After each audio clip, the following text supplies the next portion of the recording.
Star Wars: Dark Forces. A classic from the golden age of first-person shooters. This game was released way back in 1995, when the internet was still a baby and people actually went outside to talk to each other.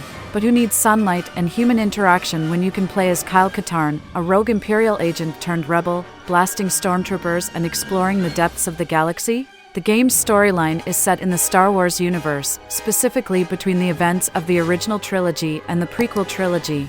Players assumed the role of Kyle Katarn, a former Imperial agent turned mercenary and rebel ally, who is on a quest to discover the truth behind his father's death and the mysterious Dark Trooper project.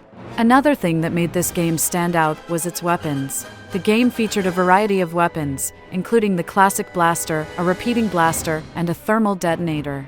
Each weapon had its own unique characteristics and uses, making for some interesting gameplay. One of the lesser-known facts about Dark Forces is that it was the first Star Wars game to have a fully voiced protagonist in the form of Kyle Katarn.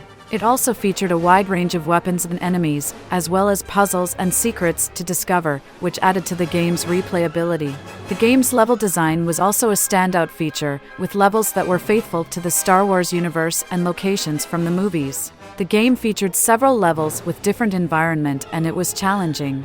The game was initially released for MS-DOS, but was later ported to the PlayStation and Macintosh platforms. The game was developed by LucasArts, which was known for their adventure games at the time, and it was their first attempt at developing a first-person shooter game. The development team was relatively small, consisting of only 20 people. The game was well received by critics and was a commercial success, selling over 1 million copies worldwide. This success led to the development of several sequels and spin-offs, including Jedi Knight, Dark Forces 2 and Jedi Knight 2, Jedi Outcast. In conclusion, Star Wars: Dark Forces is a classic game that still holds up today. It's a must-play for fans of the Star Wars franchise and FPS fans alike. With its great storyline, entertaining gameplay, and unique weapons, it's no wonder it's still considered one of the best Star Wars games of all time. So, grab your blaster, put on your best pair of Stormtrooper armor, and get ready to take on the Empire in the ultimate test of skill and cunning. May the Force be with you. The Emperor has approved your test demonstration, General Mock.